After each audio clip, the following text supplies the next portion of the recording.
সুপ্রভাত বন্ধুরা, মৌসুমী সংসারে নতুন একটা ব্লগে তোমাদের সবাইকে স্বাগত জানাচ্ছি। সকালবেলা সমস্ত বাসি কাজ সেরে চলে এসেছি পুজোর জোগাড় করতে। সকালবেলা পুজোটা দিলে না সারাদিনে একটা একটা নিশ্চিন্তভাবে কাজ করা যায়, নাহলে এই পিছনে তাড়া থাকলে না কোনো কাজ ঠিকভাবে হতে চায় না।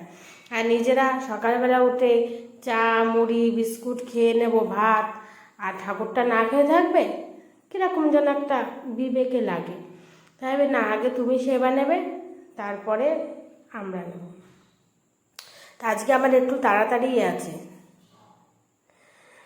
তাড়াতাড়ি কেন, আমার হাজব্যান্ড আর আমার ছেলের বায়না হয়েছে আজকে মাংস খাবে, তার জন্য এদিকে চা বসিয়েছি।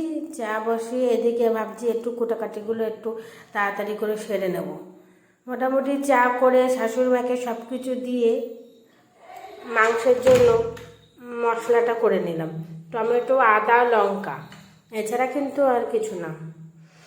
আর সকালে খাওয়ার জন্য কুমড়ো দিয়ে আলু দিয়ে তরকারি হবে, চাটনি হবে, আর একটা শাক ভাজা হবে। কেননা সকালে আমাদের খাওয়ার জন্যও করতে হবে আর শাশুড়ি মার জন্য করতে হবে।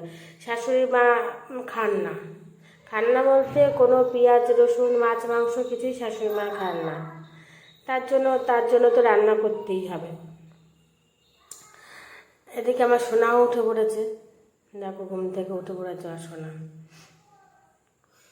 এই সকালে রান্না হয়ে গেছে শাক ভাজা, চাটনি আর কুমড়ো আলুর তরকারি, এই দিয়ে সকালবেলা খেয়ে নেব।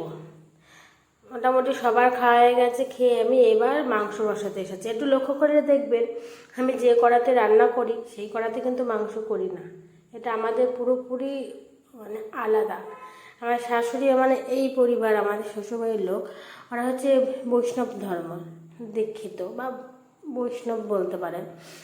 তা খান না মাছ মাংস কিছুই খান না, পেঁয়াজ রসুনের ছোঁয়া কিচ্ছু না। তার জন্য খান তো নাই, তার মানে সম্পূর্ণ আলাদা। মানে যে কড়াইতে রান্না হবে মাছ মাংস ডিম, সেই কড়াইতে উনি খান না। ওর জন্য আলাদা করে কড়াইয়ের ব্যবস্থা, সব কিছু আলাদা। মানে মাছ মাংসে আমরা যখন খাই না, পুরোপুরি সেট আপটা পুরোপুরি আলাদা, পুরোপুরি সেটটাই আলাদা।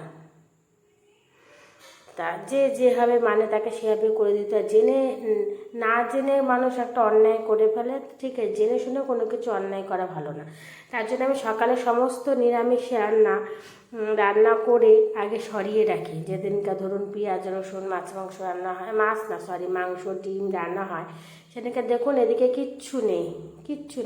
তাহলে অন্যদিন এদিকে ভাতের হাঁড়ি গামলা টামলা থাকে, আজকে কিচ্ছু নেই। কিন্তু কেননা রান্না করতে গেলে আমি জানি না, আমার তো হয়, আমার মনে হয় সবারই হয়, যে যত বড়ই রাঁধুনি হোক না কেন, একটু মাছের তেল, একটু মাংসের কষানো হলে পরে যে একটা তেল ভাব ছেটে, ও মনে হয় ছিটবেই, জানি আমার তো হয়, একটু গায়ে লাগবে, নাহলে কী করে বুঝবেন রান্না করেছে। তা পেঁয়াজ টিয়াজ দিয়ে ভালোভাবে কষিয়ে নিলাম একটু তাড়াতাড়ি তো। আর আমরা পেস্ট করি না, কেন ওইটা অন্য সময় অন্য দিন নানা রকম কাজে ব্যবহৃত হয়। মানে ধরুন ঠাকুরের কাজেও লাগে আমাদের মিক্সি মেশিনটা, তার জন্য আমরা ওটার মধ্যে করি না। পেঁয়াজটা শুধু হাতে চাকু দিয়েই, অন্য আলাদা চাকু আছে, সেই আলাদা চাকু দিয়ে পেঁয়াজ রসুনটা কেটে দিই, আর আদা টমেটো আর লঙ্কাটা পেস্ট করা হয়। তা আর সোনাকে বলছি, সোনা কি খাবে আজকে? আমি মাংস খাবো। ঠিক আছে যাও নিয়ে আসো। গরমে তো আবার অতটা রিচ খাওয়ারও ঠিক না, যতটা পেরেছি হালকা করার চেষ্টা করেছি। খুব এবার একটা হালকা একটা ঝোল তাও ভালো লাগে না খেতে, মাংস বলে কথা। অন্য কিছু হয় তাও অ্যাডজাস্ট করা যায়, কিন্তু মাংস ডিম এগুলো একদম ঝোল ভালো লাগে না। তাও যতটা পেরেছি হালকা মশলা দিয়ে করার চেষ্টা করেছি, কারণ গরমটা তো খুব বেড়েছে না, তাই। আর গরম বাড়লে আর কি হবে, আমাদের মেয়েদের কি একটা দিনও ছুটি আছে বলো তো তোমরা? সবার ছুটি আছে, সরকারি বলো বেসরকারি বলো, সব কিছুতেই ছুটি।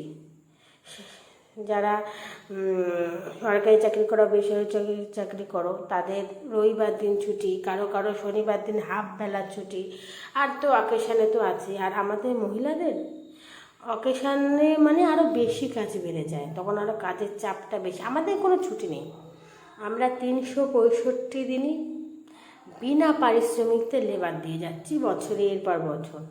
আমাদের এই 5 বছর সংসার জীবনই হাঁপিয়ে উঠেছি, মানে রোজ একঘেয়ে কাজ, মাঝে মাঝে একটু ব্রেকও দরকার হয়। ভাবি মা, শাশুড়ি মারা কী করে এত বছর ধরে তাদের সংসারটাকে তিলে তিলে যত্ন করে করে তুলেছেন। হয়তো একটা সময় আসলেও আমরা পারবো। এখন যেরকম আগে কাজগুলো করতে কষ্ট হতো, এখন কাজগুলো না ভালোবেসে করে ফেলে দিই, যে আমাকে কাজগুলো করতে হবে। জমিয়ে রাখলে, আমি কোনো কাজ জমিয়ে রাখতে ভালোবাসি না, ওই করবো, আমি তাড়াতাড়ি করে ফেলে দিই। সে তো আমারই করতে হবে, যে আমার হেল্পিং হ্যান্ড আছে সে করে দেবে তা তো না, A to Z আমাকে নিজে হাতেই করতে হবে। তো আমি কার জন্য রেখে দেবো কাজগুলো? তার বললে যদি আমার মতন একটা সোনা থাকে, খাবে তো না, চারিদিকে ছড়িয়ে ছিটিয়ে একাকার করবে। তো ওর একটা গুণ আছে, এটা যেমন এই মাংস রান্না করেছি, এই মাংসই কিন্তু ওকে দেবো, ঝাল হয়েছে তাও ওকে দেবো, শিশিয়ে খাবে। যখন মাংসটা হয়ে গেছে, এবার একটু রান্নাঘরটাকে ভালো করে পরিষ্কার করতে হবে, যেহেতু মাংস রান্না হয়েছে। আগে তো এখানে মাংস রান্নাই হতো না। এটা শাশুড়ি মার মহত্ব বলতে পারো, যে আমাকে কনসিডার করেছে সোনা হওয়ার পরে। এতদিন ধরে আমাদের ওদিকে একটা ঘর আছে, সেখানে রান্না হতো, কিন্তু সোনা হওয়ার পরে শাশুড়ি বলছে দুদিকেও গিয়ে রান্না করতে পারবে না, কারণ ওইটা তো বন্ধই থাকে। ধরুন যেদিনকে করবো সেদিনকে খুলে পরিষ্কার করতে হবে, করে আবার ভালো করে পরিষ্কার করে তা বন্ধ করতে হবে, এটাও তাই পরিষ্কার করতে হবে, দুদিকে হয়ে গেল না। তাই শাশুড়ি বলছে ঠিক আছে, আগুনে তো কোনো দোষ হয় না, ব্রহ্মার কোনো দোষ নেই, তা তুমি ওইটাতেই করো, একটু ভালো করে মোছা জিনিসপত্র সব আলাদা, কিন্তু মানে যেটাতে আমি মুছছি সেটা কিন্তু শুধু ওই মাংস, পেঁয়াজ, ডিমেই ব্যবহৃত হয়, অন্য সময় কিন্তু ব্যবহৃত হয় না। অন্য সময় মোছার কাপড় আলাদা থাকে। আর বেসিনটাও যে একটু হাতটা ধুতে লাগে মাঝে মাঝে, বেসিনটাও ভালো করে পরিষ্কার করে নিই।